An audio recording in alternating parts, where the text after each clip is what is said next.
Hey guys, welcome back to the channel. And today we've got a very special guest, someone who you've heard me reference this book multiple times now. You've heard me speak about small paragraphs, long paragraphs, whole chapters from this. And I'm very excited to have Ian Graham on the podcast, who is now the former the founder of sports advisory business Ludonautics and the former director of research at Liverpool Football Club. Ian, thanks a lot for joining us.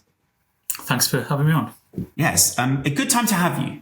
I'd imagine that there are a lot of people who are interested in your services speaking about your book at the moment. And in many ways, your book title kind of feels, should we say, forward-thinking as well as reflective at this point. Yeah, well, as a Liverpool fan, I'm pleased to see them do it again. Yeah, nothing else to say. I guess that was where I was going to start. Actually, was early on. How expectant were you as a Liverpool fan who also has access to the data of this kind of a season for Liverpool and this kind of performance for this kind of team? Yes, I think my book came out in sort of August, like a couple of days before the season started, and I have to be honest now because you can go back and see what I was saying then. And like most people, I was saying, Manchester City were strong favourites for the league. And then Arsenal and Liverpool were in with a chance. It was along the lines of 70% for City, 20 for Arsenal, 10 for Liverpool-ish. And so, it being non-zero is not good for Liverpool fans to hear, but it's good if you're a fan of most clubs. And I think, City have had a spectacularly bad season, one that few people, including myself, would predict. Injuries have played a big part in that. And then Arsenal have also had an injury hit season. That's not to take away from Liverpool's achievements. It's nice to see the squad's doing so well. I think, my opinion of the squad was it was probably a bit better than people were giving it credit for at the start of the season. Some of the signings from last summer I thought were pretty good. Last season the wheels came off, but this season's been nice that everyone's managed to stay fit, and especially when all the teams around us are falling apart. It's certainly interesting because I guess the summer of 2023 felt like quite a big turning point for Liverpool Football Club in terms of rebuilds and lots of change in the midfield. How much of a part would you have played in that, considering that you left in that summer in building up towards those signings? I left officially in the summer, but I wasn't really part of that summer transfer window. Having said that, from what our models were saying at the time and what my new models say in my new role, all of the midfielders that were signed in that summer were excellent midfielders. There's this question about holding midfielder, but at a team like Liverpool, you've got to be great on both sides of the ball. So that was one of the things I loved about Fabinho was, great defensive number 6, but he could pass it as well, certainly in the early days. And so I was probably a bit more optimistic than most people were from those signings, because Slot could play with 2 6s. You didn't need one player to cover all of that ground defensively. I think it was a better summer than people gave it credit for. And then the way the season kind of fell apart made things look a bit worse than they really were in that 23-24 season. Right. I guess this is where being someone who works probably a lot more with narrative, in inverted commas, or with the eye test rather than the stats that were offered. I guess that's what I'm interested in, is where you see the crossover of the two. And I really love that in your book, the storytelling of building a team, but specifically the story that you told about Jurgen Klopp. I think it was an interaction in the corridor about Joel Matip and just him casually mentioning, I like the look of this guy. And you as the stats team being like, oh my God, this guy's eye test is fantastic, Yeah. So Matip was a player where the traditional eye test was terrible, because he's not the sort of most elegant looking player on the ball or off the ball, but really effective. And I think that's one of the things I liked about Jurgen was he could look beyond that first impression of a player. And, as has happened in the past, I look at players through the data first before looking at them on video. And quite often you get sort of surprised at what they look like in the flesh, only having seen them through a spreadsheet. And so, Matip did cause me some concerns. But if you believe in your model and you believe in what you're doing, okay, he looks kind of awkward, but something must be going right for Schalke to be strong defensively and the model to be saying, he can pass very well and he can bring the ball out of defence very well as well. Wow. I think it helped that Jurgen knew the German market as well, and as a free transfer, Jurgen liked value for money as much as the rest of us did at Liverpool, so that definitely helped. But lots of managers and scouts, I think in the book I tell the story of Bayern Munich scouts going to see him and just leaving at half time because they'd seen enough. It's unusual to find a manager willing to think, well, okay, he might not look the best, but let's look a little bit deeper. Yeah, because that's one of the examples of maybe a signing that, I don't know, maybe it would have happened under Gerard Houllier or someone like that, or a manager like that at Liverpool, but it felt like a signing that wouldn't have happened in a previous era before over the decade that you spent at Liverpool. What was it like getting Liverpool as a culture and as a club to that point? And how hard did you find... I'm not focusing on Brendan Rodgers here because I definitely don't want to focus on Brendan Rodgers. But how hard did you find it to steer the overall culture of statistics at the club and move it in that direction? Was it easier because of FSG, or I'm just interested in the overall process? Yeah, it was easy.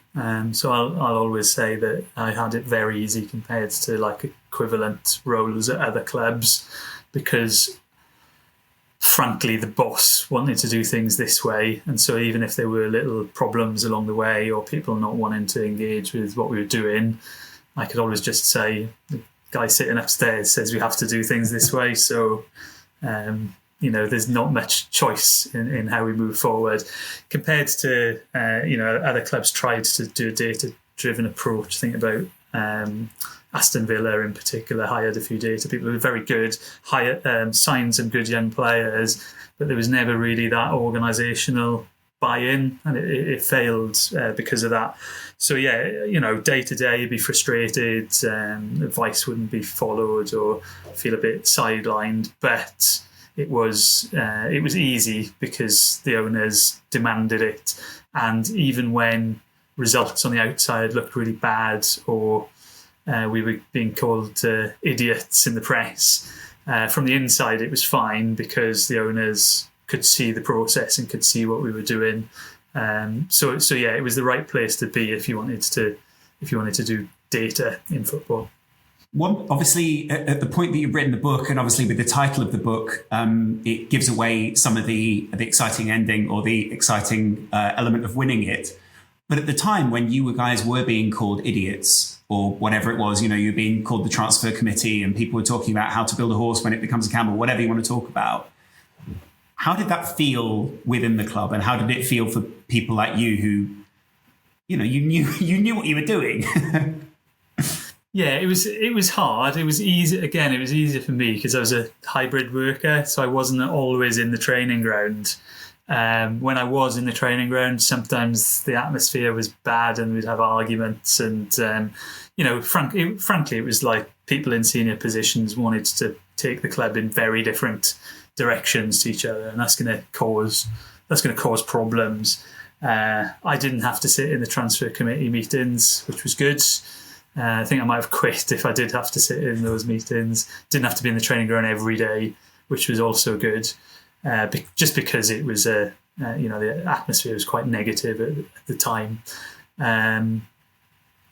Despite that, I think everyone at the club was aligned, except for the manager. So from the outside, it looked chaotic, and it was chaotic. I think the owners were very patient and tried to take Brendan's needs into account as much as possible. but there was just never any way of moving forward. So the reason things looked bad from the outside was we always had to settle on, the fifth or the sixth choice player, who often turned out to be pretty good. But even so, it's not a way that you're going to build a successful team where no one can agree on which players should arrive, which players should leave. Yeah, it certainly felt like, from the outside as a fan, it was really interesting to hear your insight in the book, not only about the Klopp era, but also about the Brendan Rodgers era, and see how wrong some of us were, see how some people had just completely mistaken the situation for something that it wasn't. And essentially, I think a lot of people came out on the time, not that I'm setting it up as sides, but on Brendan's side, as this poor manager, he's subject to these geeks who all sit around and say that they think they know the MLB better than he does,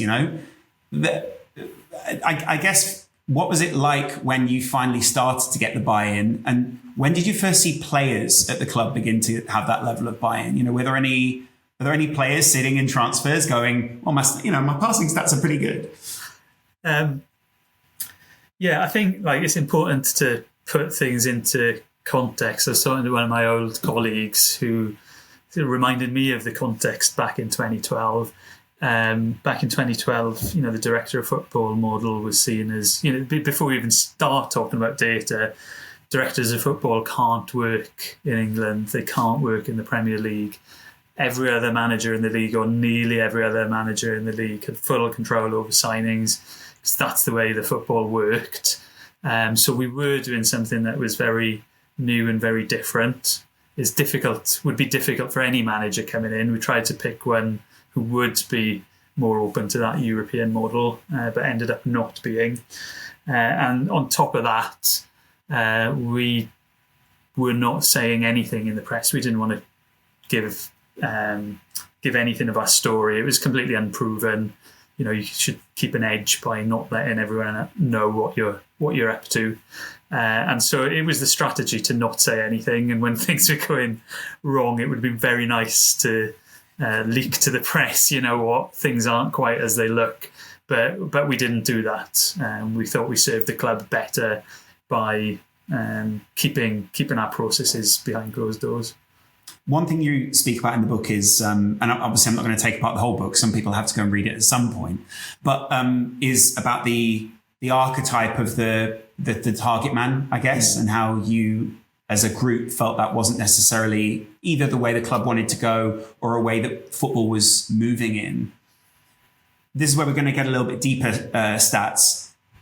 How are you judging that kind of thing? Because I think in the book, I almost feel like the idiot from the outside looking in, going, yeah, of course, yeah, the big man, of course, the big guy was never going to work. But there must have been something much deeper that you guys had analysed and that you were watching trends in football to show us why and why that hadn't happened. Yeah, I think even going back to the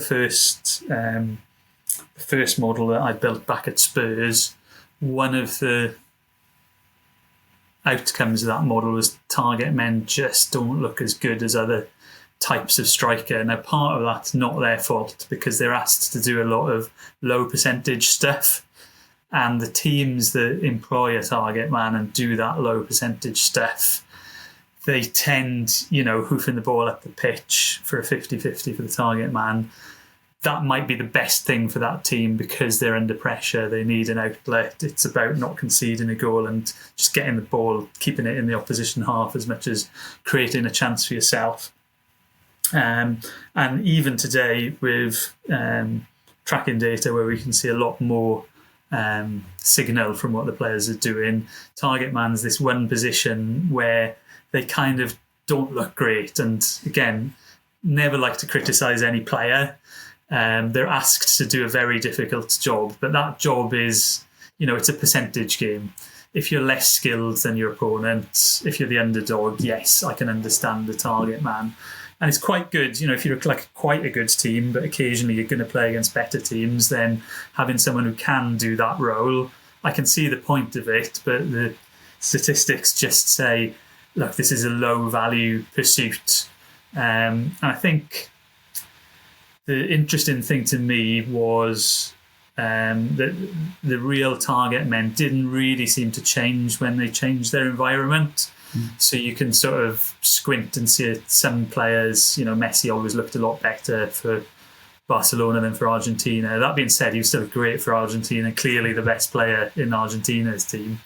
You didn't really see that for target men. They didn't really ever go to big clubs. Giroud at Arsenal was the only one who did, and he was more than the sort of traditional target men. Yeah. And then from a football point of view, thinking back to Spurs days, I had sort of discussions where people would mistake the physique of a player for who the player was. So like a Zlatan or a Berbatov, or even a Peter Crouch. Peter Crouch ended up being a target man at Spurs, but at Liverpool he was much more than a target man. He could sort of play front to goal as well as back to goal.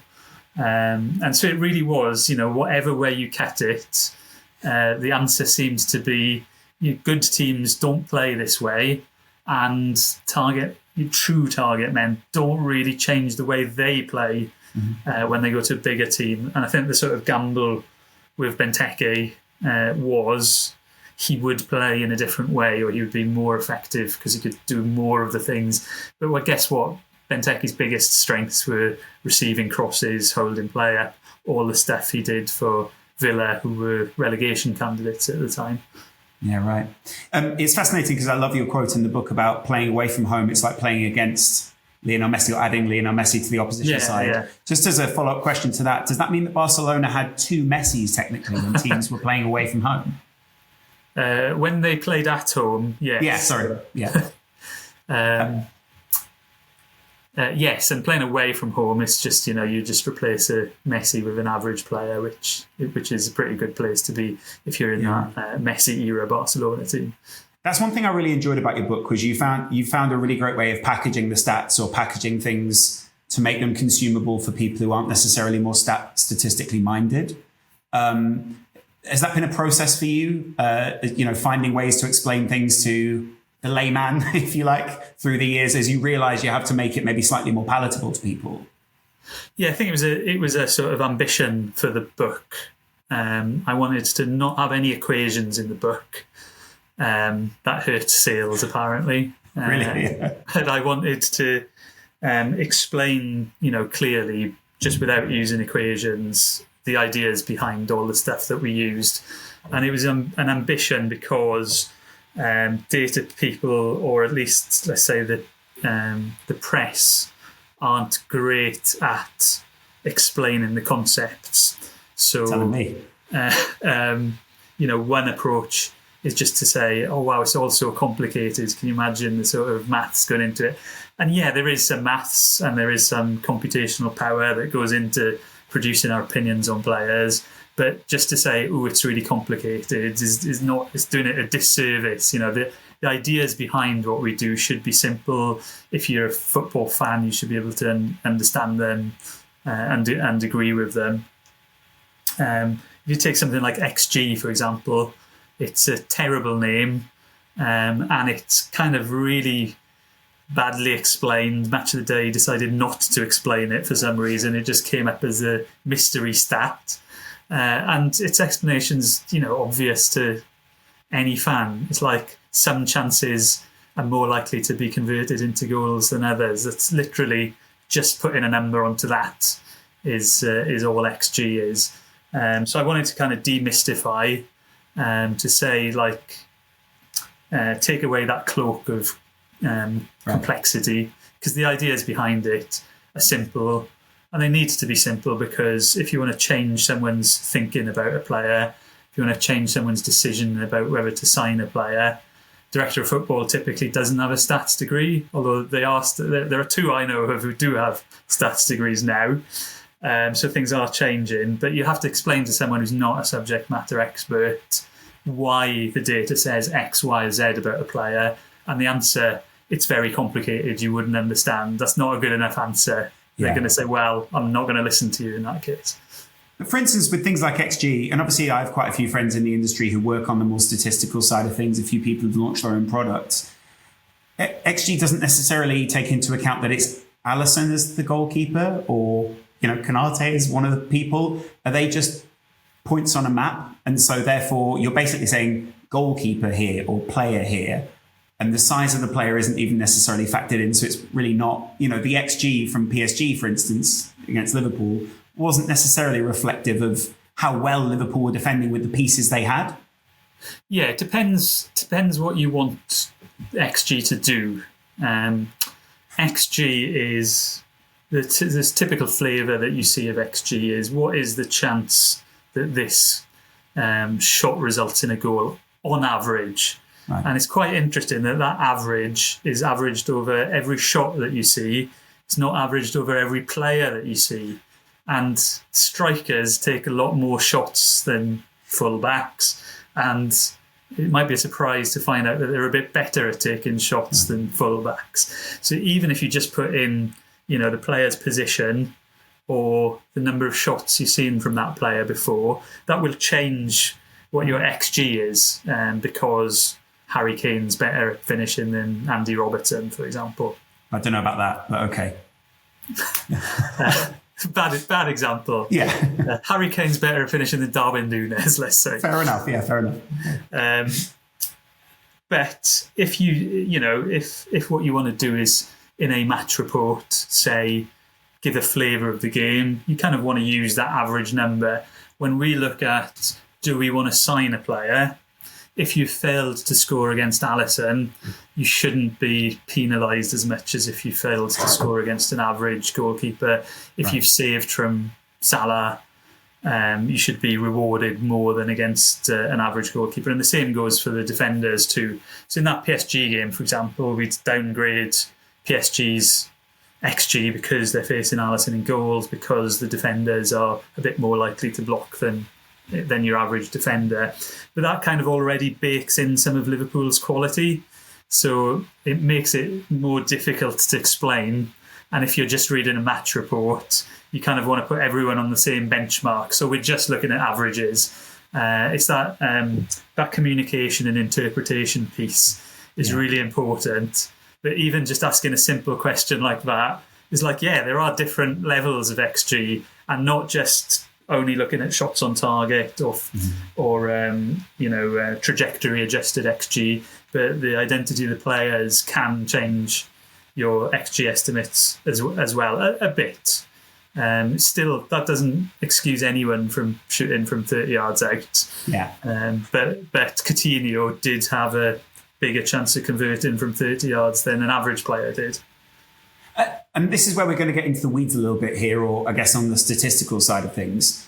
How much feedback will a player get about shooting from 30 yards if all of their 30-yard shots are going in? You were obviously there during that era. Coutinho is scoring from those positions.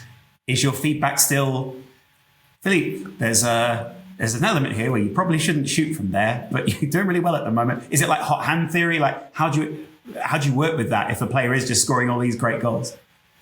Yeah, the first thing to say is all his shots didn't go in. 1 in 20 of his shots went in. But it felt like they did, didn't it? It really felt that way. Yeah, unfortunately. Yeah. So we, in that era, we didn't give feedback directly to players. It would come through the video analysts. So our match report would be translated, clips attached to give some feedback to the players. And in that sort of instance, it would be, XG would be a good explainer of that, to say, okay, we outshot them 17-5, but the XG was like 0.01 on 10 of those shots, because Coutinho was just taking a pot shot every time he picked up possession.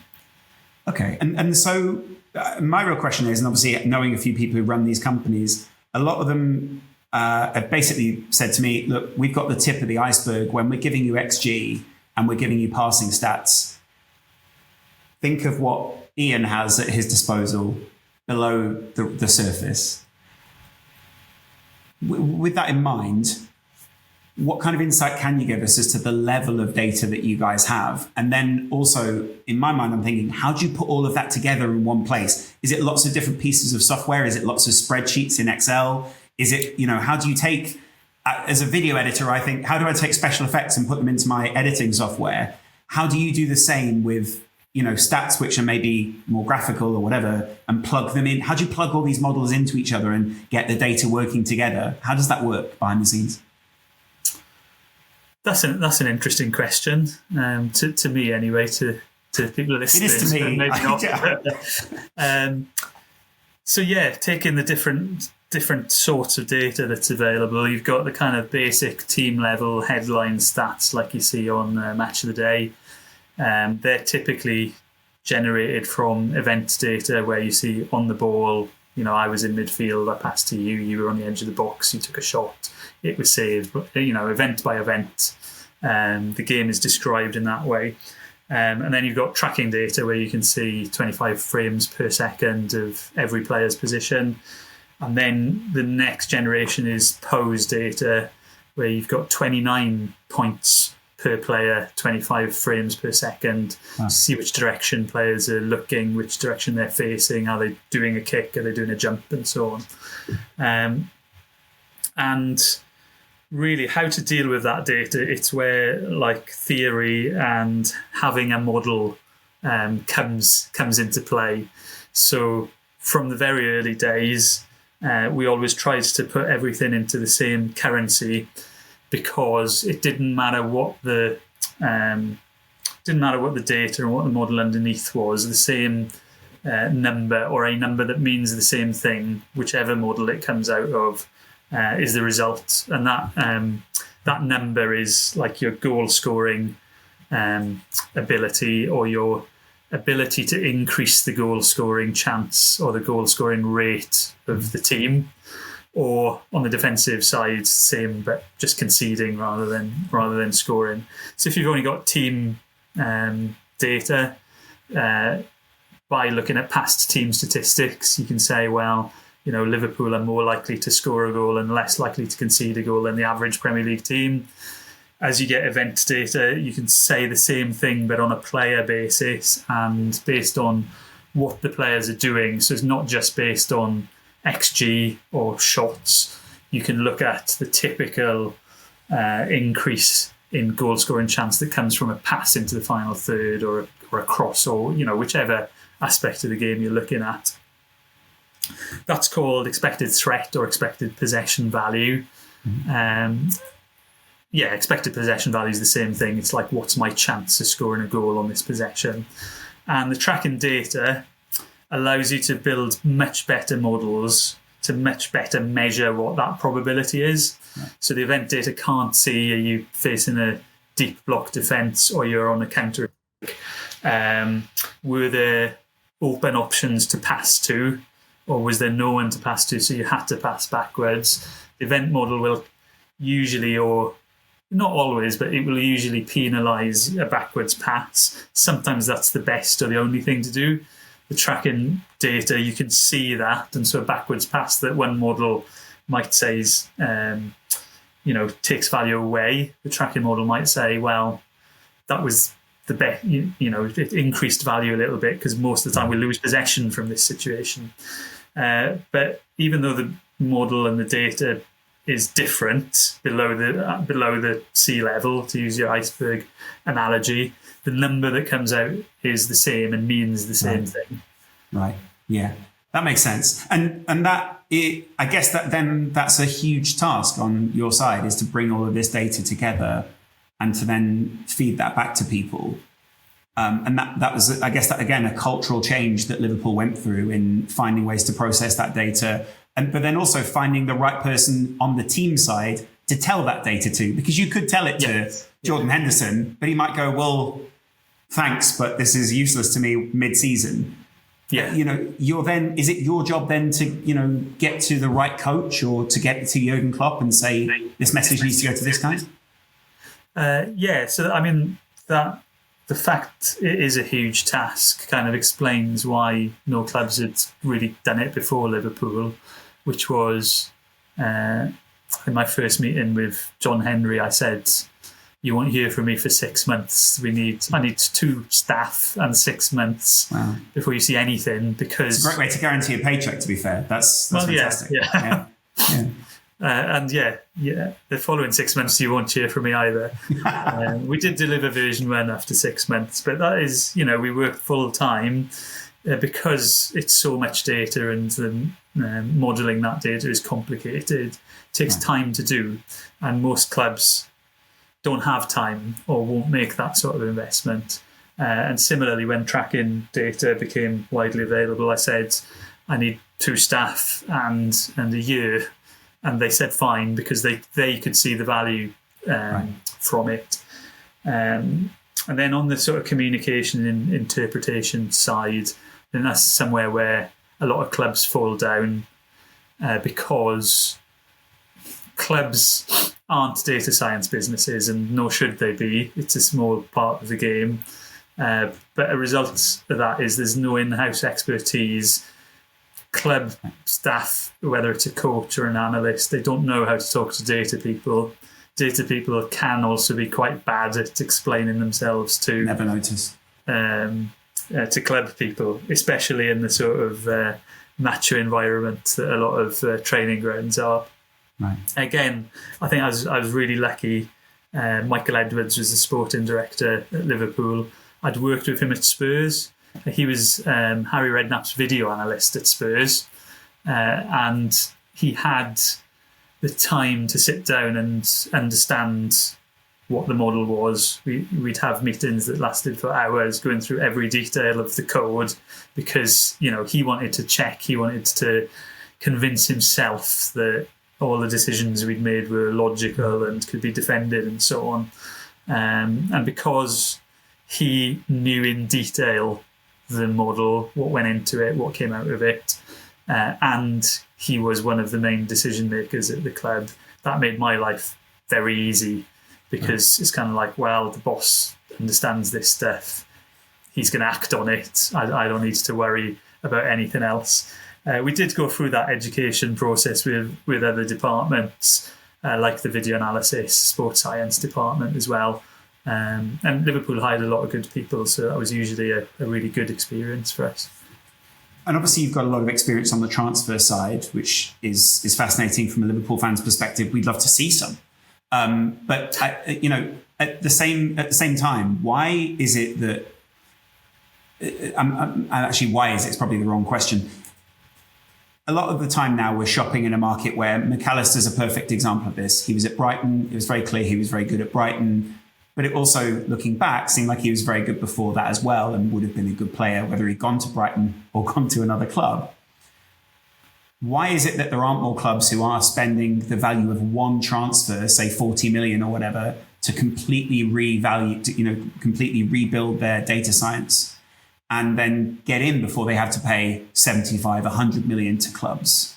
And why is it that you spent 10 years at Liverpool? I'm not saying critique Liverpool, but you spent 10 years at Liverpool. Why is it that we're not building towards going to Brazil or wherever to pick out these guys, rather than shopping and getting these guys, from a supermarket as opposed to from the farmer, so to speak? Yeah, I mean, I can't speak to what Liverpool are doing today. No, obviously not. And when I was there, the EU rules made it more difficult to go straight to Brazil. Or straight to South America.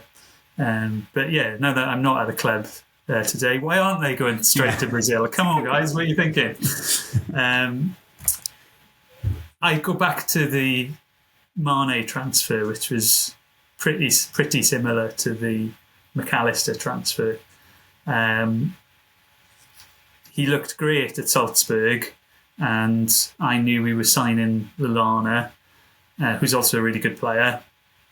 And I knew Southampton were replacing Lallana with Mane, and I was just screaming, saying, we're supposed to be the smart club.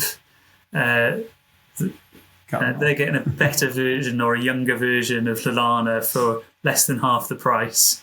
What are we thinking here?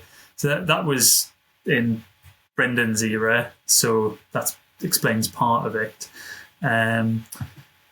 But if you look at all of Liverpool's signings, they've all had a good level of experience in a good league for multiple seasons, which Mane didn't at the time, which McAllister didn't when he went to Brighton.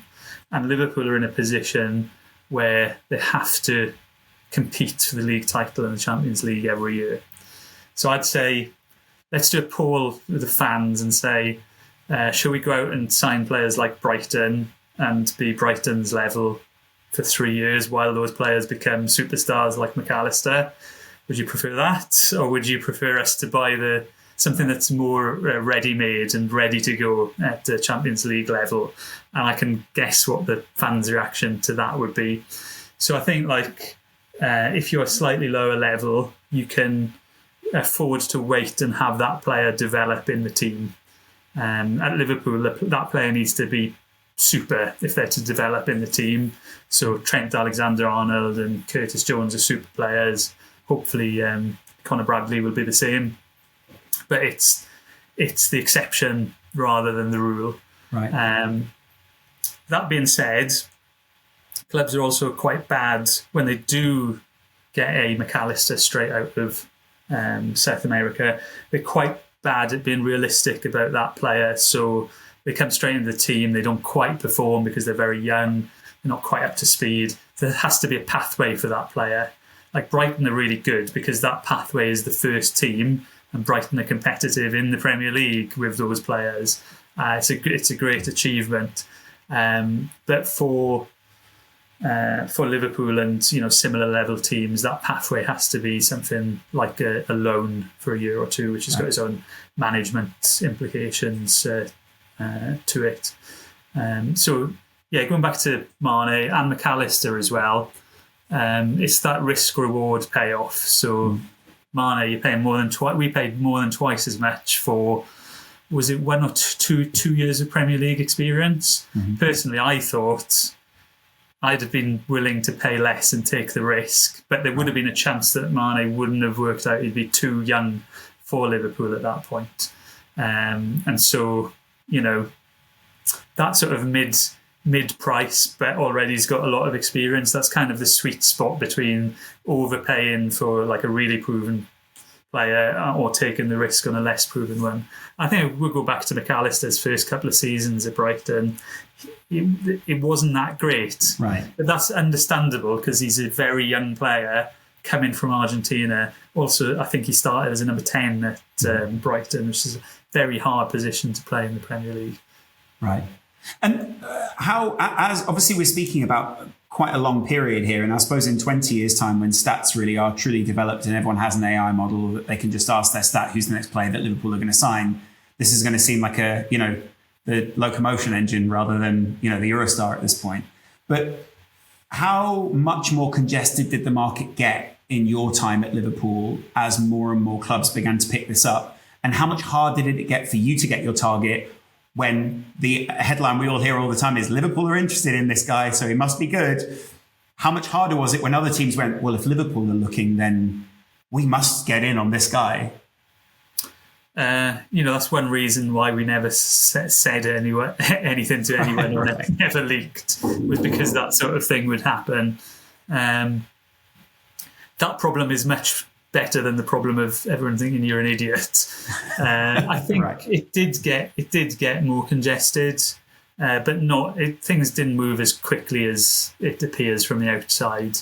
So by today, there are several clubs that seriously using data, who've got good, well-resourced departments who are making a difference. I think in the book I mentioned a couple of clubs who had really good people and well-resourced, but the decision maker just wasn't bought in for whatever reason. So we always felt we had the edge, because even if others had a data model, the manager's not listening. Right. Now you've got plenty of good clubs who are starting or continuing to use it. I'll always say in the book I talk about Brighton and Brentford. Brentford are the real data club, more so than Brighton, because they do it on a fraction of the budget and remain competitive in the Premier League. So my sort of canary in the coal mine is, as long as Brentford are in the Premier League, that tells you that clubs aren't taking data seriously, because with the resources they've got, they shouldn't be a Premier League club. Yeah, right. That makes perfect sense. And so when we're thinking about collection of data, how often are you guys collecting data? And like, is it, I guess this is a weird question, but is it legal to just go out there and collect data? So, a team comes to Anfield, say, you might not be able to answer this, I don't know, but say a team comes to Anfield in the Champions League or in the Premier League. Are you allowed to collect data on top of the data that's already being collected within the stadium? So would you have models that are, say, secretly collecting data about an opposition? Say it's the first leg in the Champions League and you guys want to get an advantage for the second leg. You've got your own people collecting it, but is there software? Are there cameras purely for collecting data inside the stadium? And how would that work? Is it even legal in the same way as, you can't just go into a place and take someone's picture? Is anyone saying, well, you can't collect our stats?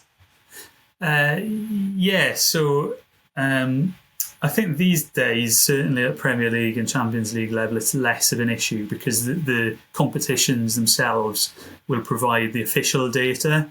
Right. So on a sort of hardware level, in a Premier League game, there are cameras around the pitch. They collect what becomes tracking data. So the source of that data is optical. Computer vision algorithms will turn that into the XY coordinates of the players on the pitch.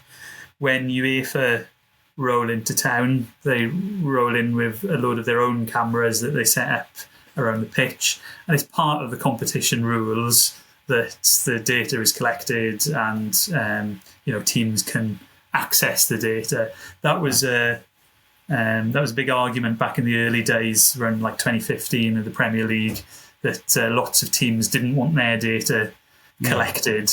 Maybe for understandable reasons, but we put together a coalition of the willing to share between like 7 different teams. So we had 14 games worth of data per season.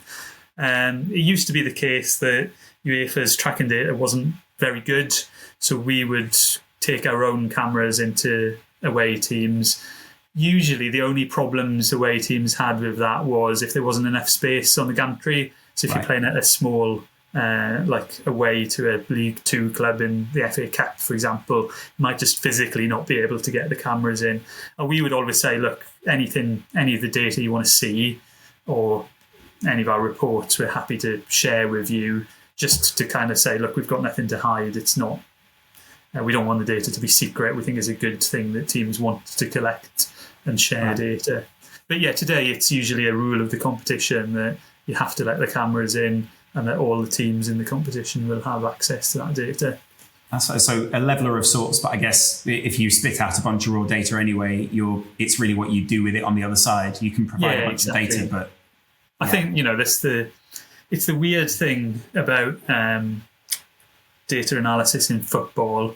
So you go back to Moneyball and the Oakland A's. The whole point was they were a poor team. They they couldn't compete on salary with other teams. And you think about the Premier League. So Spurs were really the first. I worked with them 2008 to 2012. Then Arsenal bought a data company in the same year that I joined Liverpool. And they're 3 of the top 6 rich teams in the league. And when we were having this data sharing argument, the smaller teams' complaint would be, well, we can't afford someone like you to analyse the data and to give an edge. So we don't even get an edge from it, which is mad because, the cost of 2 data analysts versus, 1 player is tiny. And the number of players that could make a difference to a relegation team, or the impact that they could have on a relegation team, is much bigger than, or relatively much bigger than the impact you have at a top team. Right. Yeah, that's fascinating. So let's get into this final run here. Let's talk a little bit about Mo Salah. And when you personally said, let's get Mo Salah, I know it's the right decision, guys, because I know that's exactly what you said, and you were the visionary who saw it ahead of anyone else. Surely no one would have seen this and where he's at right now. Or here's your answer. Did you? I did not project Mo's career forward.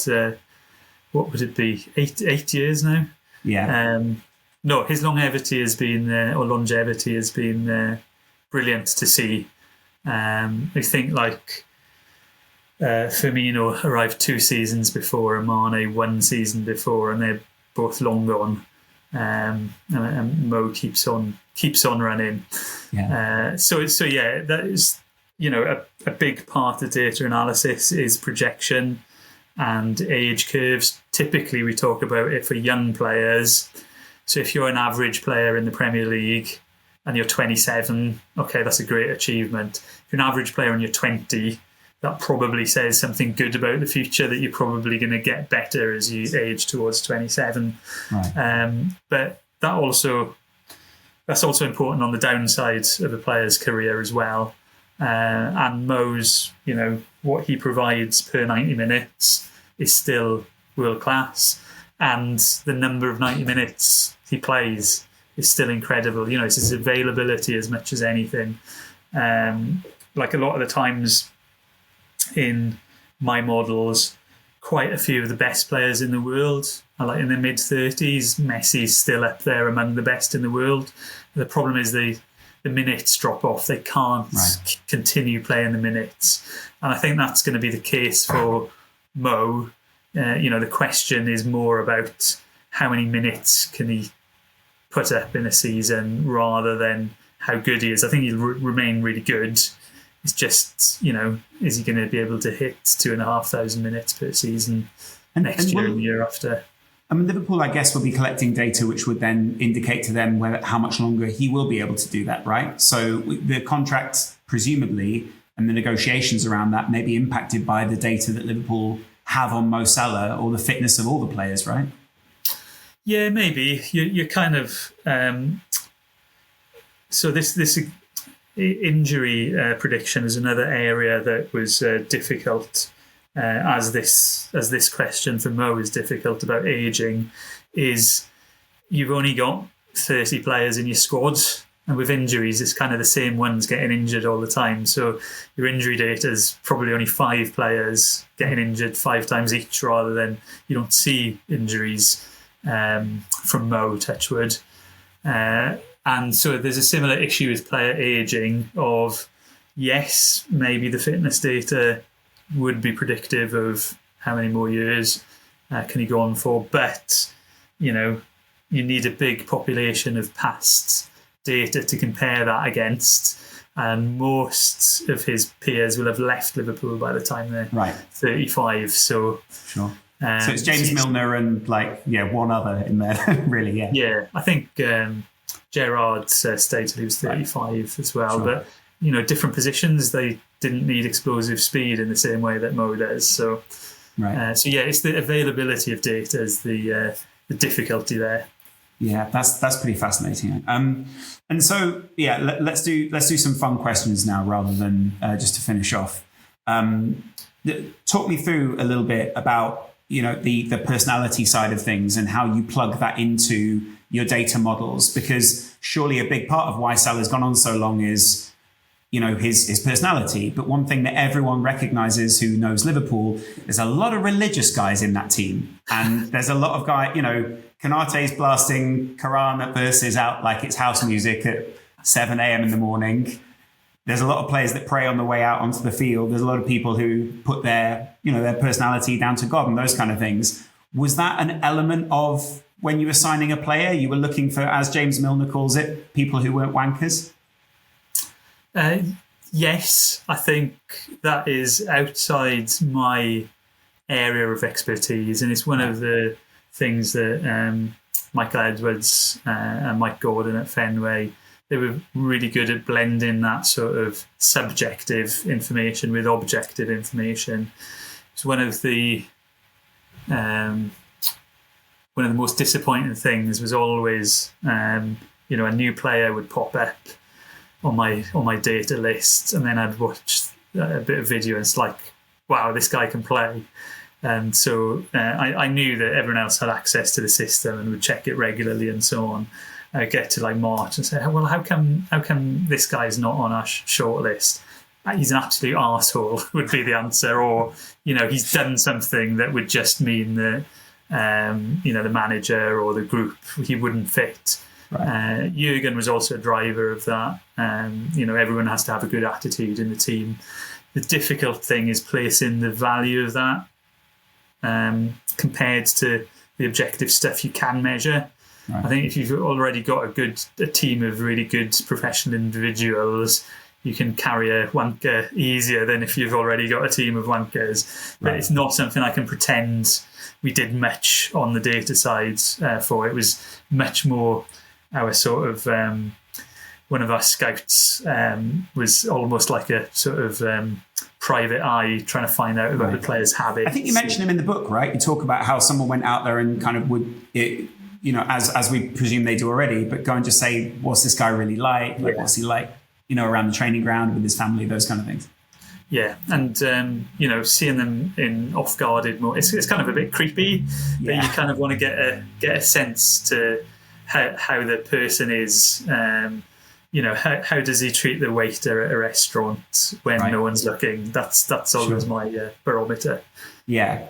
And I guess we do have proof that a team of wankers works as well, because Real Madrid have got 15 Champions Leagues. So you can't say anything. If you're good enough, who cares? Yeah. Who cares? Yeah. I think there is this, that personality side can be used as an excuse. It's like, but he's a really great guy. If you're in a world-class team, being a really great guy, it's not enough. You have to be a world-class player, number one, and then we can ask if you're a really great guy or not. So who was the really great guy? Who was the one that got away for you? Who was the one where you were like, this to me feels A1. You've got to get him, and it just...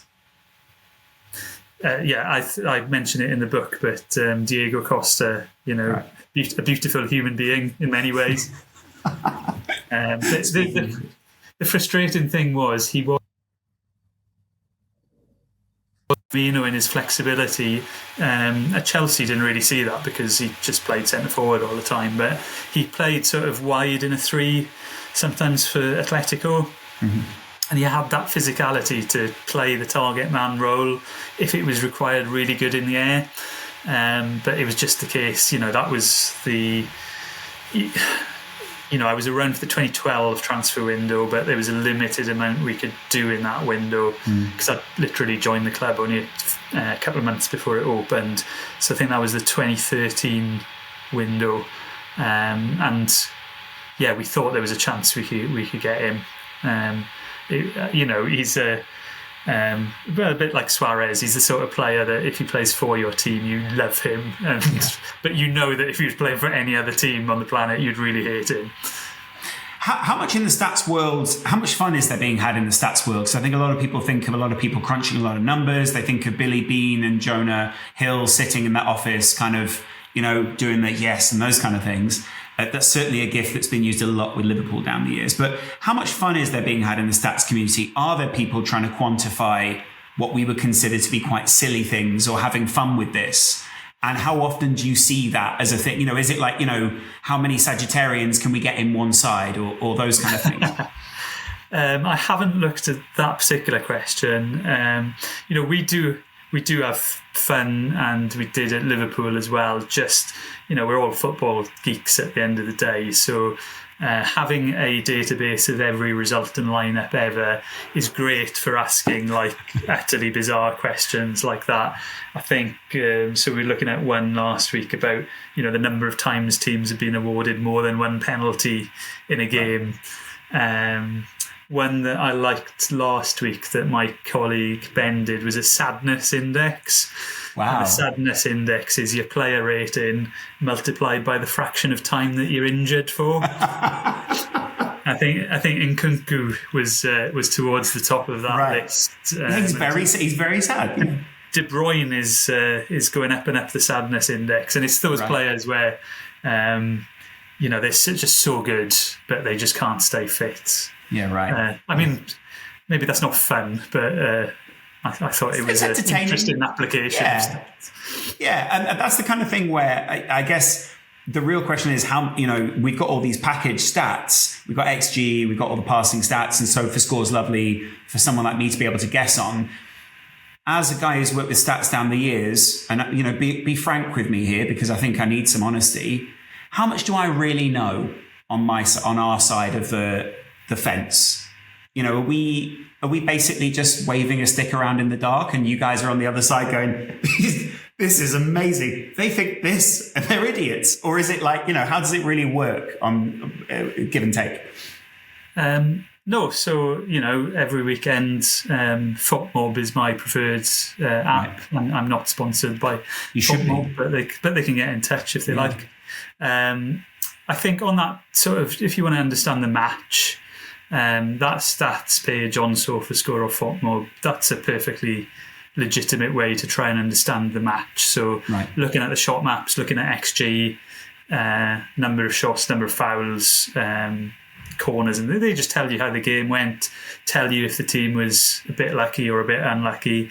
And from a match report point of view, that's the most important thing that stats does, is to take away the emotion of the result and say, look, the performance was good, we don't need to change anything next week or the week after. We've been playing well, just not winning. Or conversely, don't expect to keep on winning if we continue playing like this. I think where there is a difference is on the player side of things. So the publicly available player ratings that I've seen, there's a correlation with what we would internally think of players, but that sort of score out of 10 is not. The good thing about XG is it means something. If I've got an XG of 1.5, means you play the game 10 times, you're going to see 15 goals on average ish. That sort of, I've got a 6.8 for this player or a 7.2 for this player. Well, what does that actually mean? And by design, I think it's made quite opaque. So you don't really know what goes into those numbers. And maybe that's, most fans don't want to know what goes into those numbers. But our player ratings look very different because we want to measure things in the same way, which is, goals, extra goals scored or extra goals conceded. With your models, how much more interesting do you think football would be if everyone just followed what your models suggested rather than putting a little bit of spice on it, shall we say? How interesting or boring do you think football would be if you just went down the route of create goals in the way the model tells you? There's this like weird, some weird stories I've seen about, football becoming boring because of data. And it's like, if you look at the sort of number of different systems and the quality of football, I remember football from the 1980s. It weren't great. It weren't great. So I really don't see that at all. And the interesting thing about data is it doesn't tell you how to play the game. At the very, very top level, there's a way, there's like an efficient way of playing, which looks something like Guardiola's style or something like Slot's style of playing. But 99% of teams aren't at that top level, and you've got choices to make, and the choices you make are going to be determined by the talent that you've got. And then if there is a fad for something, so there's a fad against target men and crossing wingers for whatever reason, what you find is the price of those players will go down to the point where it becomes a really good value way to play. So, I don't know, Nottingham Forest might get a couple of wingers and a big target man and start playing quite well. So I think there is no correct way to play because, the correct way to play against Forest is not the same as the correct way to play against, I don't know, Brighton or Fulham or something like that. Right. That makes perfect sense. And so what is the future of stats and what is the future of football mixed with stats? It's all getting quite meta now. I'd imagine when you first started at Liverpool, it was quite separate, whereas now the two worlds seem a lot more aligned. What is the future of stats in football? And when you're speaking to the people around you, how do you see the world of statistics and football changing? And, essentially, where do you see it in the next decade? Yeah, I think the place it hasn't made an impact, or much of an impact yet, is in tactics in open play. I think the models are only just at the stage where you can start to say something about that. So at Liverpool, we had a model that was good enough to start to say some interesting things about different position, how a different position of a player or a different run in this situation might affect the game. That's barely been scratched the surface of that yet. It's difficult because a lot of those tactical elements, they really depend on the exact identity of the players. Mm-hmm. So if you've just got an average player here versus you've got Mo Salah versus you've got a below average player, it's not always the right thing to do. So it's really hard to, coaches' jobs are safe for a few years yet. It's really, really hard to kind of predict those things with a stats model. And I think aside from that, it's still the case that inside clubs the data approach isn't part of the daily process, or it's not baked in fully. So just we continue to see that evolve. So by the time I left Liverpool, data report on opposition, data report on post-match, scouting and recruitment being aided and led by data. That was just how we worked. It was just part of the normal operation of things. Right. With my new business, the clubs I go into are just starting on their data journey. And the hard part, as much as handling data and making models is hard, the hard part is really integrating it and making use of it so that someone does change their decision because of it. I always say, if you're not going to change your mind based on data, just don't bother spending anything at all on data, because it's literally a waste of money. You must have a lot of those kind of conversations that were had throughout Moneyball on a almost weekly or monthly basis, where you are pulling people into or towards your way of thinking, or almost just sort of going, doesn't matter what you've said anymore. We've got stats now, and we're just moving on. Yeah, I think that's the nice thing about football, is it does matter because of the things that the data can't see. So there's kind of there's an interesting argument about the physicality of players, especially in English football. Quite often, what you see from our models is the technical ability of players, or their ability to make the right decision, or advance play in a good way. And there's some sort of negative correlation between, is this player big and physical, and are they good at football?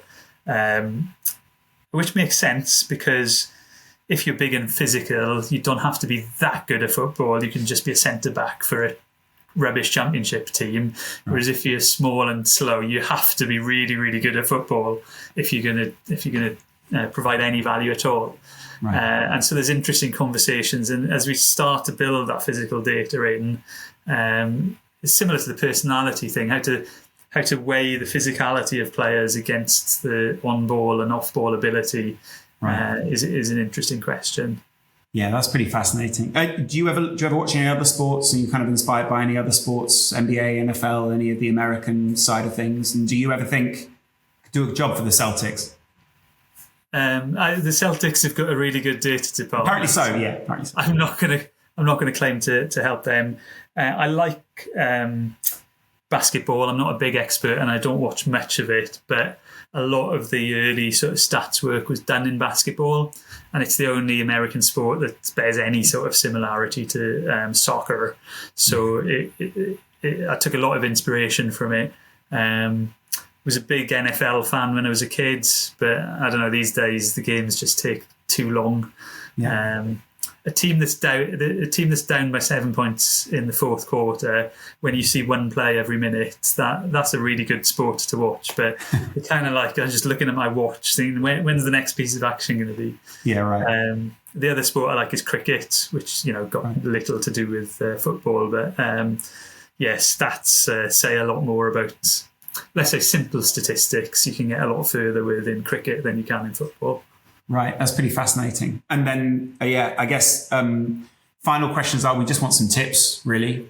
Are there any stats that you do look to after a game to kind of indicate who's done better or worse? Is XG really that accurate? Is it not accurate?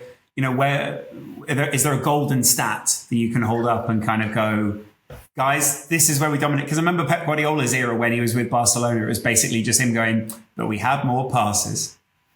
Yeah, I'd say that's what would be the opposite of a golden stat, is having more passes. Right. So for Liverpool in particular, games where you had the most passes, that's when you're 1-0 down against Sean Dyche's Burnley and they're just letting you have the ball. Right. So I'd say do not look at passes. that kind of tells you about game state and approach to the game. Doesn't tell you anything about effectiveness. Honestly, XG is pretty good. It's the first thing I'd look at. I also look at the XG on target, or XG2, or whatever you want to call it, because a lot of those kind of short range chances might not have been as good as you thought, but the XG, because they're close range, it's like a 0.5, but it's not really a 0.5. Yeah. Those two things are enough. The possession of the passes is good. Don't use it as this means the team played well or badly. Use it as we dominated possession, and then sometimes it's a good thing, sometimes it's a bad thing. And final two questions now. How similar was your shortlist for managers to the ones that the press had for Liverpool back when everyone thought it would be Xabi Alonso, Ruben Amorim, and any cool-looking uncle that was out there? How similar were we, and how much of you thought, I think Arne Slot, was he on your shortlist? Was he top 10? Was he top 15? Or where was he on your list? Alonso was really good, but he was really interested in, similar to players, it just wasn't that much data. It was like one season in sort of top level competition. So he's done well, but he also had super players, and it's hard to tear those things apart when you've only seen one season at one team from a manager. I think Slot really ticked all the boxes.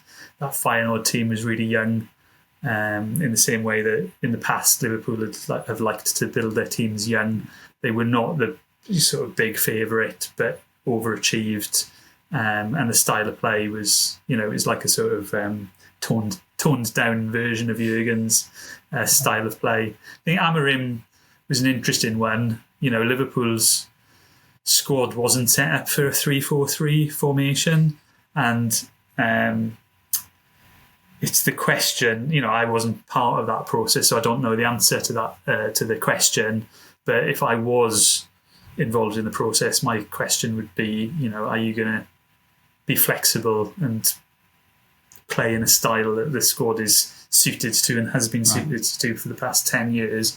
Maybe his answer would have been different for Liverpool than for United, because it was a stable and successful squad. There was less need to kind of put your own stamp on it.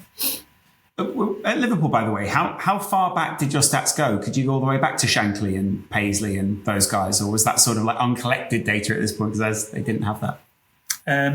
Full-time scores, but you can make a team. You can make a team strength model from full-time scores. It's not particularly.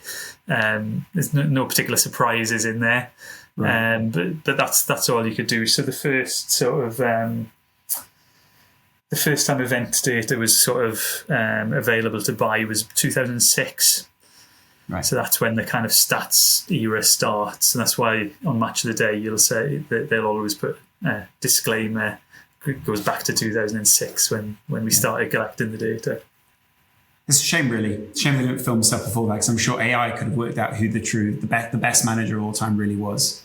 I guess we'll find out. It's Bob Paisley, surely, but In my previous job, for a sponsorship project, we got Opta to go back and collect all the World Cup games back to 1966, and I ran. It was like an early version of the player ratings model on all of those World Cup games, and it was really interesting. So I could see what Kenny Dalglish looked like playing for Scotland in the 70s, and the two highlights from that were the best ever performance at a World Cup was Maradona in '86, and then the best player in 1966 was Beckenbauer. Oh, wow. West Germany was robbed in 1966. And the final question of the whole interview is, how do you win the Premier League? Hire Arne Slot. It's a good start. It's an excellent answer. It's a really good answer. Yeah. Ian Graham, it's been fantastic to chat to you. Your book, How to Win the Premier League, is still available. And your company, Ludonautics, is apparently doing fantastic things, according to the Liverpool guys that I was with the other day. So broadly, either way, take a look online and you'll find the book. I know I say this in a lot of my videos, it's a genuinely brilliant book. So Ian, thank you very much for joining us. Thanks, Laurence.